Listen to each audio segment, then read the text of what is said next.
எல்லாருக்கும் வணக்கம். Without me hotspot 2 wouldn't have been பாசிபிள்னு சொல்கிறாங்க. அப்படிலாம் கிடையவே கிடையாது. கண்டிப்பாக it would have been possible. Good content is always possible in any scenario in any industry. So அது வந்து நிறைய படங்கள் தொடர்ந்து ப்ரூவ் பண்ணிகிட்டே இருக்குது. அந்த விதத்தில் ஹாட்ஸ்பாட் 1 அது ப்ரூவ் பண்ணிச்சு.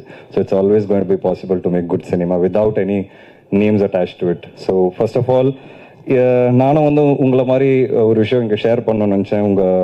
இந்த படத்தோட ட்ரெய்லர் ரிலீஸ் ஆகும்போது நான் என் ஃப்ரெண்ட்ஸோட உட்காந்துருந்தேன். அண்ட் பார்த்த உடனே எனக்கு பயங்கர கோவம் வந்துச்சு. நான் நேராக ஃபோன் எடுத்து கலைக்கு ஃபோன் அடித்தேன், என்னடா படம் பண்ணியிருக்கேன் அப்படின்னு. ஏன்னா எனக்கு வந்து பொதுவாக என்னோட திங்கிங் என்னென்னா, சினிமா ஆல்வேஸ் இன்ஃப்ளூயன்சஸ் பீப்புள். அவங்களோட மைண்ட் செட்டை இன்ஃப்ளூயன்ஸ் பண்ணுற ஒரு மிகப்பெரிய டூல் வந்து சினிமா. அண்ட் இப்போ இருக்கிற ஜென்ரேஷன் அண்ட் சோஷியல் மீடியா வேர்ல்டில் வந்து ஈஸியாக ரீச் ஆகுது எல்லார்கிட்ட. குழந்தைங்கள்லேருந்து பெரியவங்கக்கிட்ட வந்து ரீச் ஆகிறதுக்கு உண்டான நேரம் வந்து ரொம்ப கம்மியாக இருக்குது. ஒரு வைரலாக ரீச் ஆகிடுது. ஸோ இது பார்க்கும்போது எனக்கு ரொம்ப கோவம் வந்தது. நம்ம நல்லது சொல்கிறோமோ இல்லை, இந்த மாதிரி விஷயம் ஏன் இவங்க பண்ணுறாங்க டைரக்டர்ஸு? இப்போ ஒரு ஹிட்டு கொடுக்கணுங்கிறதுக்காக ஏன் இப்படி பண்ணுறாங்கன்னு உடனே கோவம் வந்து கலைக்கு ஃபோன் அடித்து நான் பேசினேன். அவன் மச்சான், ஆமாம் மச்சான், எனக்கே ஒரு மாதிரி தாண்டா இருக்குது, எனக்கு ஒன்றும் புரியல.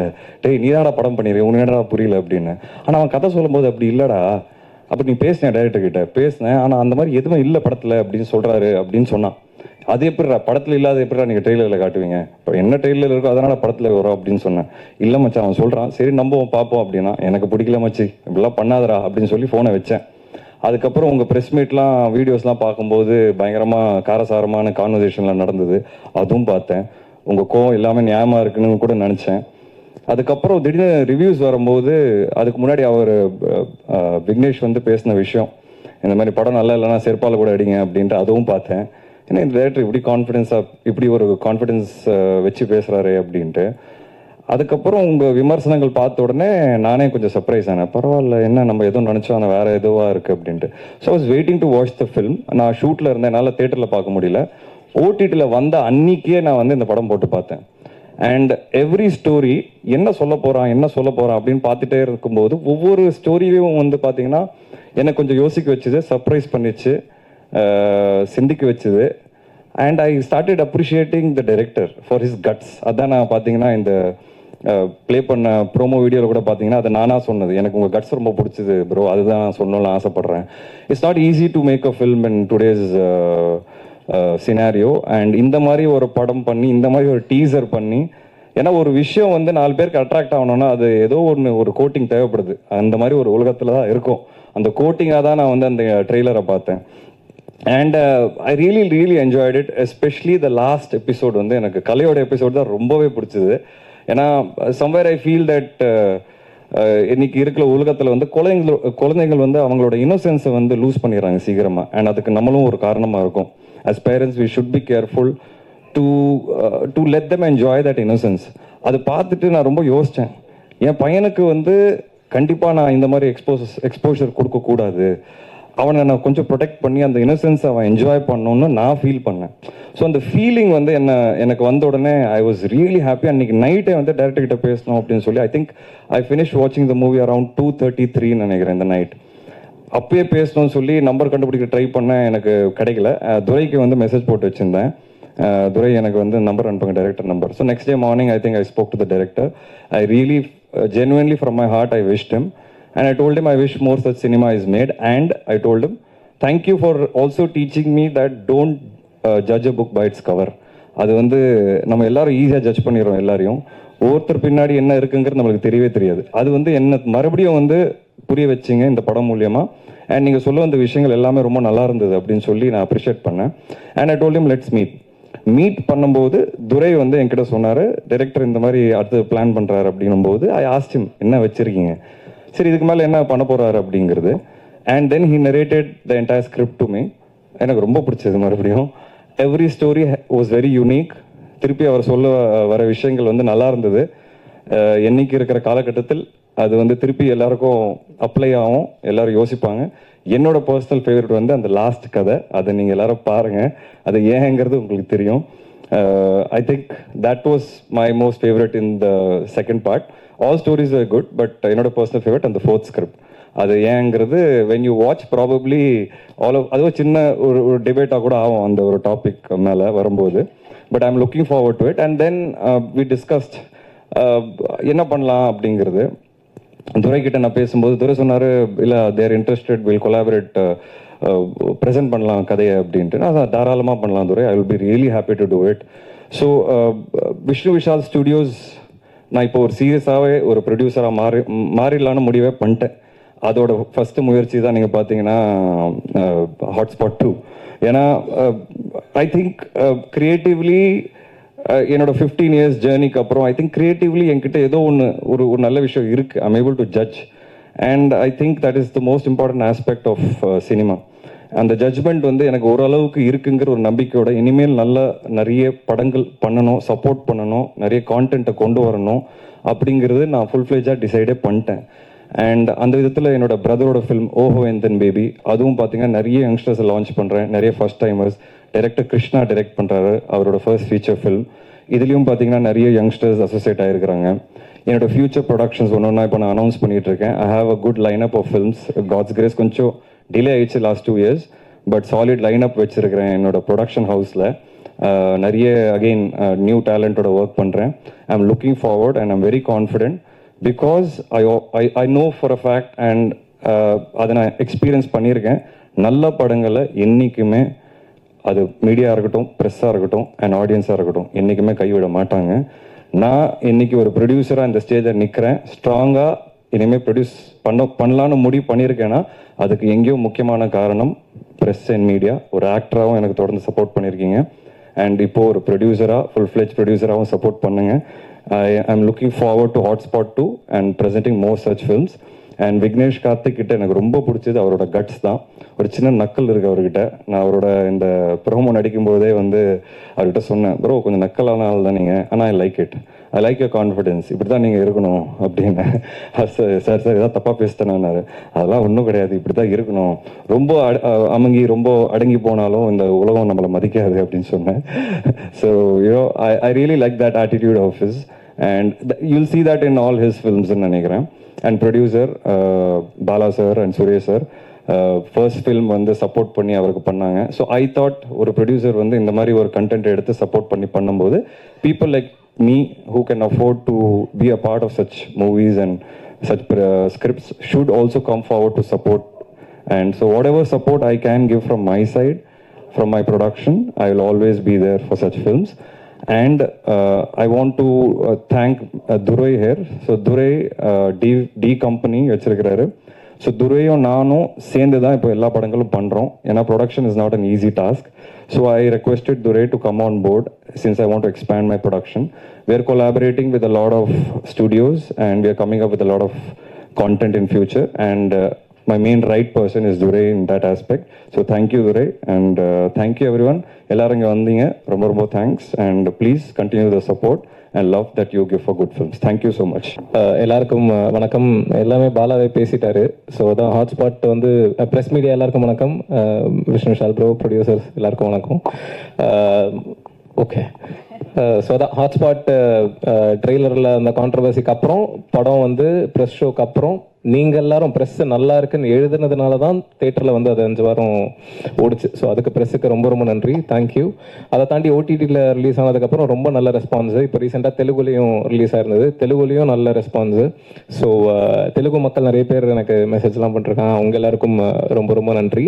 ஸோ அங்கேருந்து ஹாட்ஸ்பாட் 2 பண்ணலாம் அப்படின்னும் போது மறுபடியும் என்னை ட்ரஸ்ட் பண்ணி இந்த ஆப்பர்ச்சுனிட்டி கொடுத்த என்னோட ப்ரொடியூசர்ஸ்க்கு ரொம்ப நன்றி. அதை தாண்டி இந்த படம் பார்த்துட்டு என்ன ஆச்சுன்றதெல்லாம் விஷ்ணு விஷால் ப்ரோ அவர் சொல்லுவார். பட் ஆனால் ஒரு இந்த மாதிரி ஒரு போல்டு ஃபிலிமை ட்ரஸ்ட் பண்ணி அதை ப்ரெசென்ட் பண்ணணும் அப்படின்னு நினைக்கிறதுக்கு ஒரு கரேஜ் வேணும். ஸோ அது super bro, thank you so much. And இந்த ப்ரோமோ ஷூட் பண்ணும் போதும் எனக்கு very sweet, very down to earth, very humble.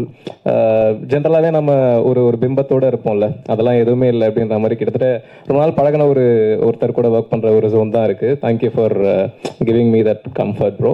So hotspot 2 பற்றி சொல்லணும் அப்படின்னா ஹாட்ஸ்பாட் 2 மச் ஆக்சுவலி. நீங்கள் 1ல் வந்து என்னெல்லாம் என்ஜாய் பண்ணீங்களோ, என்னெல்லாம் குவக்கியாக இருந்ததோ அதை விட அதிகமாக இருக்கும்னு சொன்னால் கொஞ்சம் ஓவராக இருக்கும். பட் ஆனால் நீங்கள் பார்த்துட்டு சொல்லுங்கள். ஸோ கண்டிப்பாக நீங்கள் 1 என்ஜாய் பண்ண அளவுக்கு இல்லைன்னா அதை விட அதிகமாக 2 கண்டிப்பாக என்ஜாய் பண்ணுவீங்க. மற்றபடி காஸ்டிங் மற்ற விஷயங்கள் எல்லாமே போக போக அனௌன்ஸ் பண்ணுவோம். So thank you. அடுத்ததாக டீசர் இல்லைன்னா ட்ரெய்லர் லான்ச்சில் மீட் பண்ணலாம். Thank you so much. அனைவருக்கும் வணக்கம். ஹாட்ஸ்பாட் இன்னைக்கு வரைக்கும் ஓடிடியில் ஒரு சக்ஸஸ்ஃபுல் படமாக போயிட்டுருக்கு. ஸோ இதுக்கு வந்து டே 1ல் ஆரம்பித்து இன்னைக்கு வரைக்கும் ப்ளஸ் பீப்புள் நீங்கள் தான் அதுக்கு ஒரு உண்மையான மேஜர் ரீசன். ஏன்னா ஸ்டார்டிங்கில் வந்து இப்போ இன்றைக்கி வந்து இந்த படத்தை நம்ம ஹாட்ஸ்பாட் 2 அப்படின்றது ப்ரொமோஷனாக அனௌன்ஸ்மெண்ட்டுக்கே ஒரு ப்ரொமோஷன் பண்ணுறோம். பட் ஹாட்ஸ்பாட்டுக்கு வந்து நாங்கள் அந்த மாதிரிலாம் எதுவும் பண்ணல. டைரெக்டாக ட்ரெய்லர் அப்புறம் ரொம்ப சட்டிலாக ஒரு பெரிய லெவல் மார்க்கெட்டிங்லாம் இல்லாமல் அப்படி தான் படத்தை ரிலீஸ் பண்ணோம். பட் எங்களுக்கு அப்போ பெரிய மார்க்கெட்டிங்காக இருந்ததே வந்து ப்ரெஸ் பீப்புள் தான். ஸோ நீங்கள் தான் பெரிய சப்போர்ட் பண்ணீங்க. அதுக்கு ஃபர்ஸ்ட் உங்கள் எல்லாருக்குமே மிகப்பெரிய நன்றி. அண்ட் ஓகே, இப்போ சொன்ன மாதிரி அந்த ஈவெண்ட்லேயே சக்ஸஸ் ஈவெண்ட்லேயே பார்த்தீங்கன்னா ஒரு சுரேஷ் நான் வந்து எங்களுக்கு எனக்கு பெரிய சர்ப்ரைஸ். அவர் வந்து ஹாட்ஸ்பாட் 2 அப்படின்னு சொல்லிட்டு டைரக்டருக்கு செக் கொடுத்துட்டாரு. சரி ஓகே கொடுத்துட்டாரு, நம்ம இது எப்படி அப்படின்னு சொல்லி டிஸ்கஸ் பண்ணிட்டு இருக்கிறப்போ டைரக்டர் என்ன பண்ணார், டக்குன்னு இல்லை ப்ரோ நம்ம போயிடலாம் அப்படின்ற ஒரு இதில் இருந்தார். ஓகே, நல்ல ரிசல்ட். படம் வந்து சக்ஸஸ்ஃபுல்லாக வந்து 5 வாரம் தேட்டரில் போச்சு. ஆல் வீக்கெண்ட்ஸ் ஆல்மோஸ்ட் ஹவுஸ்ஃபுல்லாக தான் போச்சு வீக்கெண்ட்ஸ் எல்லாமே. ஸோ இப்போ வரைக்கும் ஓடிடிலையும் நல்லாவே போயிட்டுருக்கு. அப்படி சொல்லிட்டு இருக்கிறப்போ சரி இது எப்படி ஸ்டார்ட் பண்ணலாம் என்ன ஏதுன்னு யோசிச்சுட்டு இருக்கிறப்போ உண்மையிலே இன்னைக்கு ஹாட்ஸ்பாட் 2 ஸ்டார்ட் பண்ணதுக்கு ஒரு மேஜர் ரீசன் யாருன்னா துரை அவர்கள். துரை தான் வந்து ஒரு புஷ் கொடுத்தாரு. நாங்கள் டிஸ்கஸ் பண்ணிட்டு இருந்தோம். டிஸ்கஸ் பண்ணுறப்போ அவர் ஒரு பூஸ்ட் கொடுத்து இதை பண்ணிங்கன்னா நல்லா பண்ணலாம் அப்படின்னு சொல்லி டைரக்டர் நான் துரை எல்லாம் உட்காந்து பேசுகிறப்போ அப்புறம் சுரேஷ் நாட்டனா ஒவ்வொரு கால் பேசி அதுக்கு ஒரு எல்லாம் கன்ஃபார்ம் பண்ணி ஓகே அப்போ நம்ம பண்ணலாம் அப்படின்னு சொல்லிட்டு இருக்கிறப்பயே அடுத்த கட்டமாக எங்களுக்கு இன்னொரு சர்ப்ரைஸ் அவர் துரை கொண்டு வந்தார். என்னன்னா விஷ்ணு விஷால் ப்ரோ அவர் வந்துட்டு இதை ப்ரெசென்ட் பண்ணுறேன் அப்படின்னு இன்ட்ரெஸ்டடாக இருக்காரு. ஹாட்ஸ்பாட் பார்த்துட்டு அதில் வந்து ஹீ லைக் த மூவி அப்படின்னு சொல்லிட்டு அதனால வந்து அது ஒரு படம் பண்ணியிருக்கோம். விக்னேஷ் மேலே இருக்க கான்ஃபிடன்ஸ், ஓகே அந்த டீம் மேலே இருக்க கான்ஃபிடன்ஸ் அப்படின்னு சொல்லிட்டு அவராக முன் வந்ததுக்கு ரொம்ப தேங்க்ஸ் விஷ்ணு ப்ரோ. ஸோ அது எங்களுக்கு மிகப்பெரிய சப்போர்ட். இப்போது செகண்ட் படத்தை வந்து டேக் ஆஃப் பண்ணலாம் அப்படின்னு சொல்லிட்டு யோசிச்சு வர்றப்போ இப்படி ஒரு பெரிய ஆர்டிஸ்ட் வந்து எங்களுக்கு அவரோட ப்ரொடக்ஷன்லேருந்து ஒரு சப்போர்ட் பண்ணுறாரு அப்படின்றப்போ it's a big thing. And இது மாதிரி சப்போஸ் நீங்கள் நிறைய பேருக்கு இன்னும் பண்ணணும். Okay, so this is it. So about hotspot 2 இப்படி தான் ஸ்டார்ட் ஆச்சு. இங்கேருந்து எப்படி ஆரம்பத்தில் உங்களுக்காக தேங்க்ஸ் சொன்னேனோ அதே மாதிரி இங்கேருந்து இந்த படம் அடுத்த கட்டமாக போய் சக்ஸஸ் ஆகிறதுக்கும் கம்ப்ளீட்டாக உங்களுடைய சப்போர்ட் உங்களுடைய ஹெல்ப் நீங்கள் தான் அதுக்கு காரணமாக இருக்கணும். நீங்கள் சப்போர்ட் பண்ணணும். Thank you so much. எனக்கு இது வெரி சர்ப்ரைஸ் தான். ஏன்னா ப்ரெஸ் மீடியா தான். ஸோ ஒரு படம் பண்ணுறது பெரிய கஷ்டம். 2வது படம் பண்ணுறோம். அதை எவ்வளோ சீக்கிரமாக இங்கே நிற்க வைக்கிறாங்கன்னா ப்ரெஸ் மீடியா தான், அவங்களுடைய சப்போர்ட் தான். ரொம்ப நல்லா போச்சு. மறுபடியும் உங்களுக்கு பெரிய நன்றி. அப்புறம் விஷ்ணு விஷால் ப்ரொடக்ஷனுக்கு என்னுடைய வாழ்த்துக்கள். என்னை ஒருத்தர் கேட்டாங்க இங்கே சென்னை போகிறேன் அப்படின்னாங்க. என்னப்பாண்ணா 2வது படம் பண்ண போகிறேன்னு. அப்படியான்னாங்க. எப்படின்னு நான் வழக்கம் போல் சொல்கிறது தான். வீணாலே வெற்றி தான். விஜய் சார் மாதிரி, விஜயகாந்த் மாதிரி, அப்புறம் விக்னேஷ் கார்த்திக், அப்புறம் பார்த்தா அப்படியே 2 விஷ்ணு விஷால் விவி. ஸோ பயங்கரமாக இருக்குது, சந்தோஷமாக இருக்குது. இந்த மீடியா ப்ரெஸ் எங்களுக்கு சப்போர்ட் பண்ணுங்கள். நன்றி, வணக்கம். டைரக்ட் விஷால் இங்கே விஷ்ணு இங்கே இருக்கேன். இதில் யாரெல்லாம் நடிக்க போகிறாங்க? இல்லை அது ஒவ்வொருத்தராக நாங்கள் ரிவீல் பண்ணுவோம் மேம். ஆமாம், இப்போதைக்கு வெறும் 2 அனௌன்ஸ்மெண்ட் மட்டும் தான். சார் விஷ்ணு நிறைய படம் லைனப் இருக்குது உங்களுக்கு. ப்ரொடக்ஷன் நிறைய பண்ணிட்டு இருக்கீங்க. விஷ்ணு விஷால் ஆக்டர் விஷ்ணு விஷால் கஷ்டமாக இருக்கா இல்லை ப்ரொடியூசர் விஷ்ணு விஷால் கஷ்டமானதா? ஏன்னா நடிக்கிறது ஒரு படமே 1 வருஷம் எடுத்துக்குது டைம். ப்ரொடக்ஷன் எப்படி இருக்குது சார்? ரெண்டுமே கஷ்டம் தான் சார். ஒவ்வொரு ஆஸ்பெக்ட் ஆஃப் ஃபில்ம் மேக்கிங் பார்த்தீங்கன்னா அதோட கஷ்டங்கள் அது சார்ந்து இருக்கும். அண்ட் ரெண்டுமே சேரும்போது அதோட பேர்டன் இன்னும் கொஞ்சம் ஜாஸ்தி. பட் இப்போ நீங்கள் பார்த்தீங்கன்னா சார் 2 வருஷமாக நான் வெளியே ப்ரொடக்ஷனில் பண்ணும்போது எனக்கு 2 வருஷம் ஆயிடுச்சு. ஆனால் நான் சொந்தமாக ப்ரொடியூஸ் பண்ணும்போது ஒரே வருஷத்தில் 2 படம் கொண்டு வந்தேன். FIR, கட்டா குஸ்தி ரெண்டுமே எனக்கு ஒரே வருஷத்தில் வரும்போது I was very happy. So இந்த டிலே வந்து அதை அவாய்ட் பண்ணி நம்ம சில விஷயங்கள் நம்ம நினைக்கிற விஷயங்கள் நம்மளே பண்ணிடலாங்கிறது அது ஒரு ப்ரொடக்ஷனில் எனக்கு கிடைக்கிற ஃப்ரீடம். அந்த ஃப்ரீடம் வந்து எனக்கு இருக்கும்போது I think I can do better ஜாப்ன்றது எனக்கு தோணுது. தட் இஸ் வை இதுக்கப்புறம் ப்ரொடக்ஷனை வந்து ஃபுல் ஃப்ளெஜாக பண்ணலாங்கிறது நான் முடிவு பண்ணியிருக்கேன். அதனால ப்ரொடக்ஷன் டீம் எக்ஸ்பேண்ட் பண்ணேன். ஏன்னா ப்ரொடக்ஷனுங்கிறது வெறும் நான் ஒருத்தரை மட்டும் பண்ண முடியாது, அதுக்கு ஒரு பக்கா டீம் வேணும் சார். ஒரு 20 இன்னைக்கு பார்த்தீங்கன்னா ஒரு 30 பேர் ஒர்க் பண்ணுறாங்க என் கூட. அப்போதான் ஒரு 3-4 ப்ராஜெக்ட் சைமல்டேனியஸாக நம்மளால பண்ண முடியும். ஸோ ரெண்டு கஷ்டங்கள், ரெண்டுத்துலேயும் கஷ்டம் இருக்குது, அதுக்கு உண்டான பெனிஃபிட்டும் இருக்குது, அதுக்கு உண்டான லாஸும் இருக்குது. So but I am enjoying this role of being producer and hero sir. Here actually உங்கள் கட்டா குஸ்தியும் சரி ஹாட்ஸ்பாட்டும் சரி கொஞ்சம் சைலண்ட்டாகவே வந்து ஃபெமினிசம் நல்லாவே பேசிச்சு. ஈவன் ஹாட்ஸ்பாட் வந்து நிறைய டிஸ்கஷன்ஸை வந்து ஸ்டார்ட் பண்ணி வச்சுச்சு. ஆனால் இங்கே 2 விதமான ஆடியன்ஸ் இருக்காங்க. ஒன்று ஃபெமினிசம் பேசினா அப்ளாஸ் அண்ட் அப்ரிஷியேஷன் வர கேங், இன்னொரு கேங்கு டோட்டலாகவே வந்து ஃபெமினிசம் பேசாதீங்க, பேசுனா எதிர்ப்போம், அதை விட முக்கியமாக எல்லாரும் நல்லா தானே இருக்காங்க பெண்கள், என்ன ஏன் பேசிக்கிட்டே இருக்கீங்க ஃபெமினிசம் அப்படிங்கிற மாதிரியும் ஒரு குற்றச்சாட்டு இருக்கு. ஈவன் ஹாட்ஸ்பாட்டை பற்றி நாங்கள் பேசும்போதே எங்கள் சைடில் ஒரு 2 பிரிவாக தான் பேசணும். ஒரு செட் வந்து ஃபெமினிசம் பேசாத, நல்லா தானே இருக்கீங்க, சுதந்திரமாக இருக்கீங்க, சுதந்திரமாக தானே இருக்கீங்கன்னு வந்துச்சு. ஸோ இப்போ ஹாட்ஸ்பாட் 2 நீங்கள் கொண்டு வந்துட்டீங்க. நீங்கள் இந்த மாதிரியான நெகட்டிவ் அல்லது எதிர்மறை ஃபெமினிசம் பேசாதீங்கிற மாதிரியான கருத்துக்களை சந்திச்சிங்களா 2 பேருமே? ஏன்னா அவரும் வந்து கட்டா குஸ்தியில் ஃபெமினிசம் பேசியிருப்பாரு. ஓகே, இப்போ நீங்க சொன்னீங்கல்ல 2 விதமான இது இருக்காங்க செக்ஷன். அது வந்து நீங்க பிரஸ் மீடியால சொல்றீங்களா இல்ல ஆடியன்ஸ் மத்தியில சொல்றீங்க? ரெண்டு இடத்துல இருக்காங்க. அதாவது நான் வந்து என்னோட பாயிண்ட் ஆஃப் வியூல பேசுறேன், என்னோட ஃப்ரெண்ட் சர்க்கிள்லயும் இருக்காங்க, ஈவன் மீடியா சைட்லயுமே பேசுனாங்க. ஸோ இதை நான் கேட்க, உங்களுக்கு அந்த மாதிரியான வந்துச்சா, நீங்க அதை எப்படி ஹேண்டில் பண்ண போறீங்க? ஒரு விஷயத்தோட போது அதோட பிளஸ் இருக்கு, மைனஸ் இருக்கு. பேலன்ஸ் எப்போ வரும் அப்படின்னா, இன்னொரு விஷயத்த எக்ஸ்ட்ரீம் பண்ணாதான் அதுக்கப்புறம் அது பேலன்ஸில் வந்து நிற்கும். எனக்கு தெரிஞ்சு இப்போ அந்த extreme situation, we have to keep talking about it, we have to keep showing it.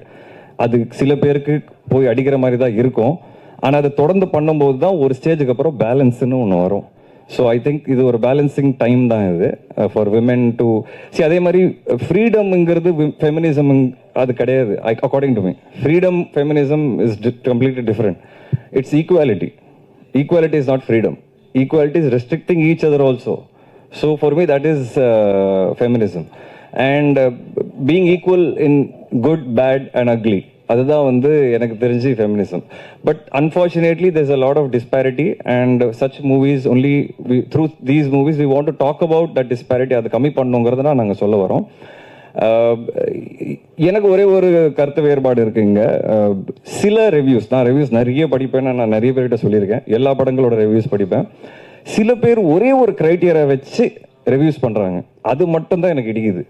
ஒரு படம் ஃபெமினிசம் பேசிச்சுன்னா அது நல்ல படம், அது பேசலைன்னா வேற பக்கம் சாஞ்சிச்சுன்னா லைட்டா அது படம் சரி படம், ஐ மீன் நல்ல படம் கிடையாது, இட்ஸ் அ ராங் ஃபில்ம்னு சொல்லிடுறாங்க.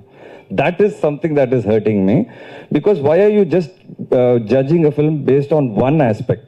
There are some reviewers who only judge a film based on that one aspect. That is my only problem. And in regards to audience, I think there is always going to be discussion, positive and negative. We as filmmakers, we as creative people, we should always take both and try to do our best. That's it. Vishnu sir, அவர் பதில் சொல்லணும். இல்லை தான் கிட்டத்தட்ட அவர் சொல்லிட்டாரு. அதான் இந்த மாதிரி sensitive feminism, cost, super ஸ்டிஷன், இது எதை பற்றி பேசினாலுமே கண்டிப்பாக டிவைடட் டாக் இருக்க தான் செய்யும். பட் நம்ம கான்சைன்ஸ்க்கு எது சரின்னு தெரியுதோ அதை முடிஞ்ச அளவுக்கு மனசாட்சிக்கு விரோதம் இல்லாமல் ப்ரெசென்ட் பண்ண ட்ரை பண்ணுறோம். அது டாக் வந்ததுன்னா அது நம்ம என்ன பண்ணாலுமே வரதான் செய்யும். ஸோ அது ஓகே தான். விஷ்ணு சார்ஜி சார், நீங்கள் வந்து விக்னேஷ் கார்த்திக்கு மட்டும்தான் கதவை திறந்து வச்சிருக்கீங்களா, இல்லை புதுசாக வரக்கூடிய டைரக்டர்ஸ்க்கு திறக்கிறீங்களா? எல்லாருக்கும் அந்த மாதிரி கூட எல்லாருக்கும் சார், எல்லாருக்கும் கண்டிப்பாக வந்து we are looking forward to produce more films. அதுக்கு ஃபர்ஸ்ட் நான் இன்னொரு ப்ரொடியூசராக தொடர்ந்து வந்து கண்டென்ட் கொடுக்கணும். ஒரு ப்ரொடியூசர் தொடர்ந்து நல்ல கண்டென்ட் கொடுத்தாதான் அடுத்த கொலாபரேஷன்ஸ்க்கு வந்து இன்னும் நிறைய பேர் வருவாங்க. ஸோ என்னோட ஃபோக்கஸ் இப்போதைக்கு நான் என் தம்பி படங்கள், அது மட்டும் next 3-4 films back to back நான் கரெக்டாக நான் கொடுத்துட்டேன்னா இப்போ இதை எடுத்திருக்கேன். இந்த மாதிரி இன்னும் நிறைய படம் பார்த்துட்டு தான் இருக்கிறேன். ஸோ கரெக்டான பட்ஜெட்ஸில் கரெக்டான ஆர்டிஸ்ட் வச்சு கரெக்டான கான்டென்ட் பண்ணுங்கிறது என்னோட ஆசை. ஸோ நிறைய பேருக்கு அது ஓப்பன் தான் சார். துரை வந்து ஒரு பக்கம் இந்த மாதிரி கதைகள் கேட்டுகிட்டே இருக்கிறாரு, இந்த மாதிரி யார் அப்ரோச் பண்ணாலும் மீட் பண்ணிட்டு தான் இருக்கும். அதே போல் ஸ்போர்ட்ஸுக்கு வந்து நிறைய நீங்கள் வந்த படமே கபடியிலேருந்து தான் ஸ்டார்ட் பண்ணீங்க, அப்புறம் கிரிக்கெட். ஸோ இப்போ பார்த்தீங்கன்னா விக்னேஷ் போகத் வந்து இதுவாயிருக்காங்க. அந்த மாதிரியான ஸ்டோரிஸ் வந்தால் எடுப்பீங்களா? அதான் சார், ஸ்போர்ட்ஸ் படங்கள் என்றைக்குமே எனக்கு ஒரு ஆசை இருக்குது. பட் என்ன சார், தொடர்ந்து பண்ணாலும் ஆமாம், நான் அதனால தான் இந்த வாட்டி சிசிஎலும் ஆடல. என்னன்னா எல்லாரும் திருப்பி எனக்கு ஸ்போர்ட்ஸ் பர்சனாகவே பார்க்குறாங்க. நான் சினிமாவுக்கு வந்துட்டேன், அதை விட்டேன். அது ஓகே, உள்ளே இருக்குது, நம்ம கூட இருக்குது. பட் ஐ வாண்ட் டு கொஞ்சம் அந்த மைண்ட் செட்டை மாற்றணும். I am now an actor and now I am producer.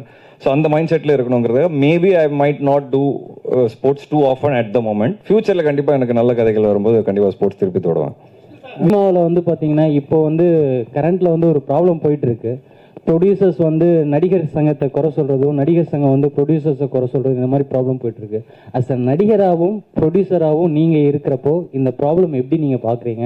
ரெண்டுமே நானாக இருக்கிறதுனால எனக்கு ப்ராப்ளம் கம்மி. அதனால தான் நான் ப்ரொடியூஸே பண்ணலான்னு டிசைட் பண்ணேன். But sir, on a positive note என்னன்னா sir, cinema is going through சேஞ்சுங்கிறது கான்ஸ்டன்ட். இப்போ நான் வர்ற டைமில் பார்த்தீங்கன்னா, எனக்கு தெரிஞ்சு என்னோட ஃபர்ஸ்ட் படம் மட்டும் தான் சார் நான் ரீலில் பண்ணேன். அந்த ரீல் ஓடும்போது, அந்த ஒரு 48 ஃப்ரேம்ஸ் ஓடும்போது ஒரு சவுண்ட் வரும் சார். அந்த pressure as an actor first படத்துலேயே நான் ஃபேஸ் பண்ணியிருக்கேன். அதோட அந்த எராவே முடிஞ்சிருச்சு. செகண்ட் ஃபிலிம்லேருந்து நான் டிஜிட்டலுக்கு மாறினேன். நம்ம டிஜிட்டல் ஃபில்ம் மேக்கிங்காக மாறிடுச்சு. நானும் டிஜிட்டல் கேமரா தான் நடிக்க ஆரம்பித்தேன். அந்த சேஞ்சை வந்து we had to accept in terms of film making. ஏன்னா ஃபில்ம் மேக்கிங் மாறிடுச்சு அங்கே. இப்போ ஒரு டைரக்டர் வந்து ஒரு இடத்துல ஒரு டேக் தான் போவார்னா, இப்போ வந்து வேறு ஆங்கிளில் அதே விஷயம் எடுக்கிறாங்க. அது we had to adapt immediately. Luckily நான் 1 ஃபில்ம் ஓல்டு தான், ஸோ என்னால் ஈஸியாக அடாப்ட் பண்ண முடிஞ்சது. அதுக்கப்புறம் பார்த்தீங்கன்னா ஷார்ட் ஃபில்ம் மேக்கர்ஸோட வேவ் வந்தது. இந்த ஷார்ட் ஃபில்ம் மேக்கர்ஸோட வேவ் வரும்போது எந்த டைரக்டரும் எந்த அசிஸ்டண்ட்டாக ஒர்க் பண்ணணும்னு அவசியமே கிடையாதுங்கிற ஒரு விஷயம் வந்தது. அப்போது ஒரு வேவ் வரும்போது பார்த்தீங்கன்னா again I had to adapt. திடீர்னு பார்த்தீங்கன்னா என் லெவலோட படங்கள் நடக்கலை.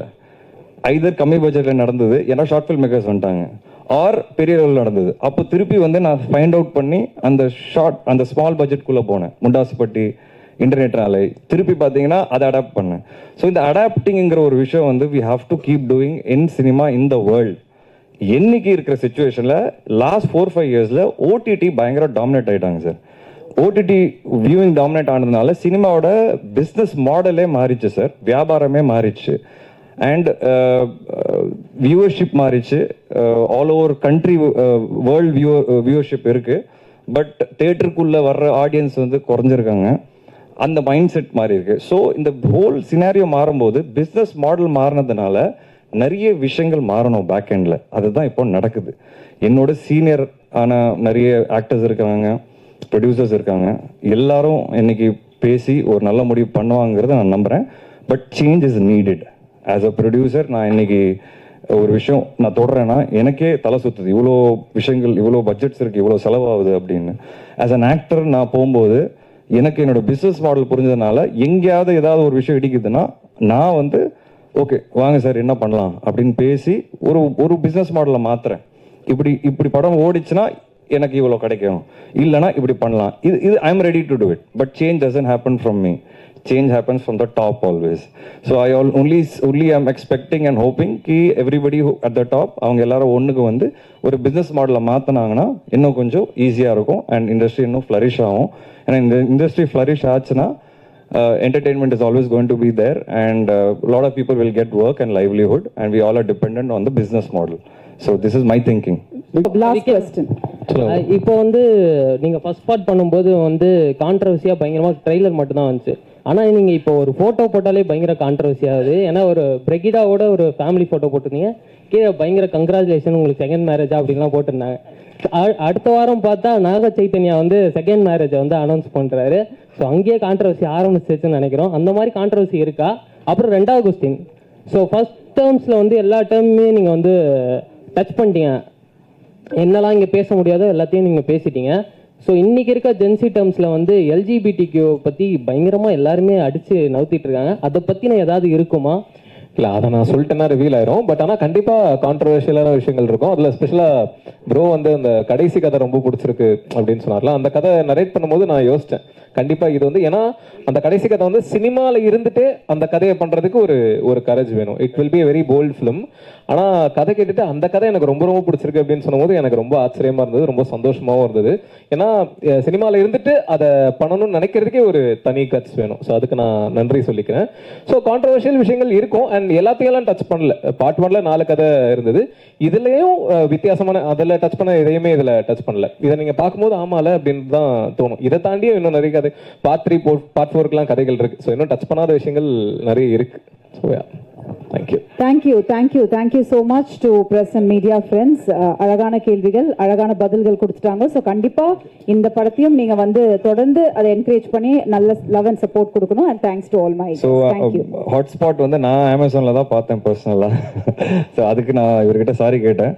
பட் அதான் நான் சொன்ன மாதிரி நானே ஒரு ஆடியன்ஸாக பார்த்தீங்கன்னா லைட்டாக அது ஒரு ஓடிடியில் வரும்போது பார்த்துக்கலாம் ஒரு மூடு வரேன். But it's not sometimes not right. So yeah, please watch Hotspot on Amazon and Telugu on Aha and come and Tamil also Aha, okay, and come and watch Hotspot 2 in theaters.